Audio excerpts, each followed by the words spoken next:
Romantic পিরিয়ডের আরেকজন গুরুত্বপূর্ণ ব্যক্তি এবং সেই ব্যক্তির নাম হচ্ছে উইলিয়াম হাজলিট এবং উইলিয়াম হাজলিট একজন বিখ্যাত ব্যক্তি। হি ওয়াজ বর্ন ইন 1778 থেকে 1830। এই বিখ্যাত ব্যক্তি সম্পর্কে আমরা কিছুটা জেনে নেই, যদিও এই ব্যক্তি তেমন একটা ইম্পর্টেন্ট না, তারপরেও আমরা জানবো because you are thirsty of knowledge. আপনি জ্ঞান তৃষ্ণার্ত মানুষ, কোশ্চেন যাতে নিঃসন্দেহে জব সেক্টরের জন্য আপনি কমন পান, সেই পয়েন্ট অফ ভিউ থেকে আমরা ছোট্ট কিছু ইনফরমেশন এই ব্যক্তি থেকেও জেনে নেই। যদি বলা হয় সিম্পল একটা কোশ্চেন, উইলিয়াম হাজলিট কোন যুগের কবি, আমরা অবশ্যই বলবো রোমান্টিক পিরিয়ডের কবি।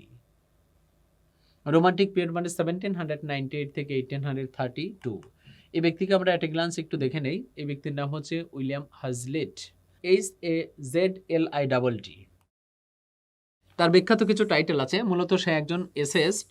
আমরা জানি এসেস্টের জনক হচ্ছে বা এসেসের জনক হচ্ছে Francis Bacon.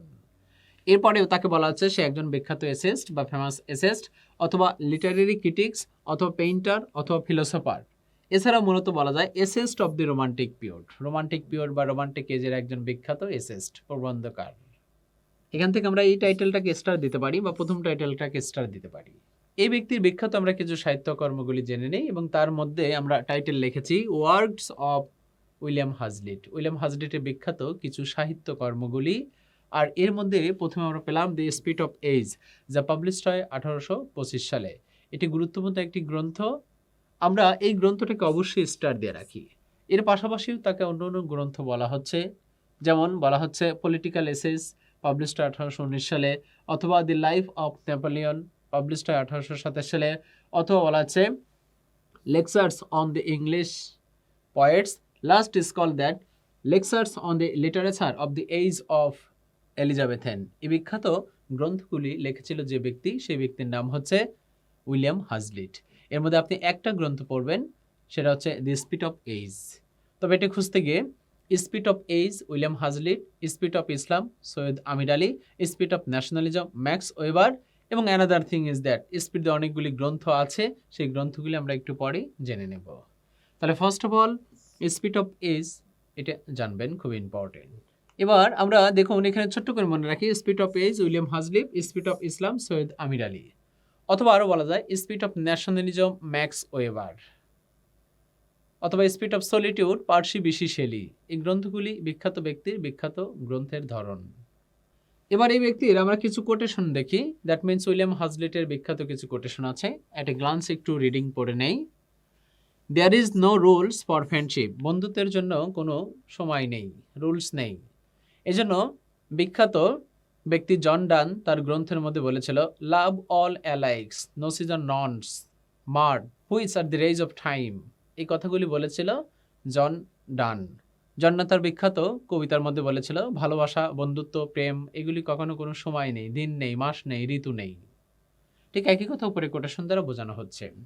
Another thing is that prejudice is the child of ignorance. শিশুরা যা বলে সেটা ভালো আর মন্দের সংমিশ্রণই বলে, কখনো কুসংস্কারও হতে পারে, আবার কখনো আনন্দের পয়েন্ট অফ ভিউ থেকে ভালো কিছু হতে পারে। তারা সংমিশ্রণে যা দেখে, যা উপলব্ধি করে সেটাই বলে।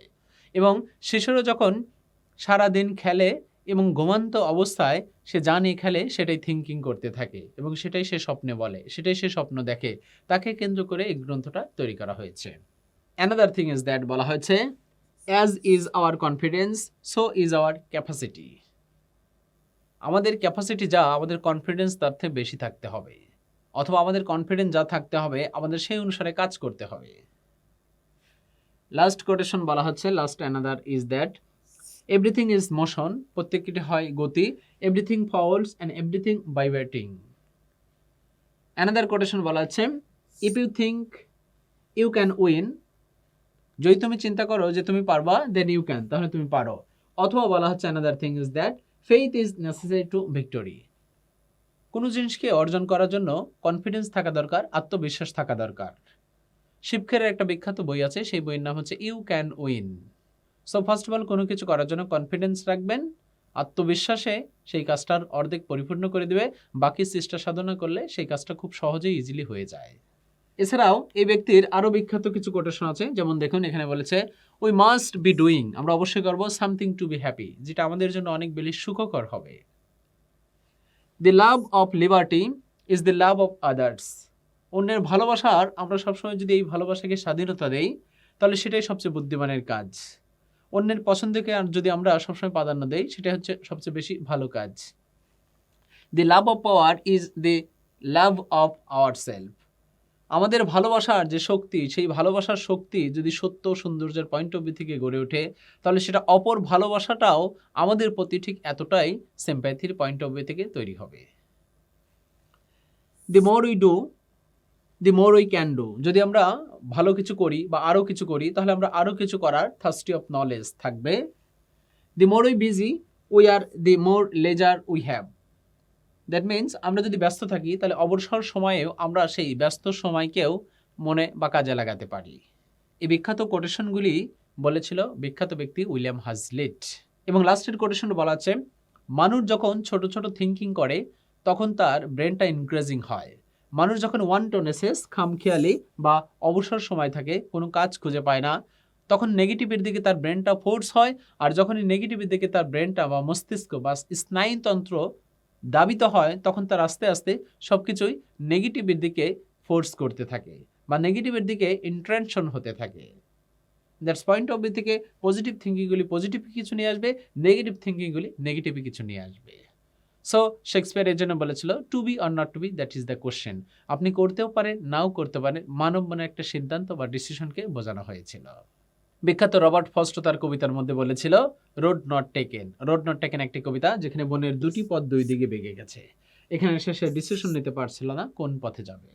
So like a one things which will be better for you, do or die. So আমরা রোমান্টিক পিরিয়ডের ছোট্ট একজন ব্যক্তি, দ্যাট মিনস এ থেকে অল্প ইনফরমেশন জানলাম। সেই ব্যক্তি হচ্ছে উইলিয়াম হাজলিট। উইলিয়াম হাজলিট থেকে কিছু টাইটেল, কিছু গ্রন্থ এবং কিছু কোটেশন জেনে নিলাম। ভালো থাকবেন, সবার জন্যই শুভকামনা রইল। স্বপ্ন হোক সুন্দর আগামী দিনের জন্য। আসসালামু আলাইকুম।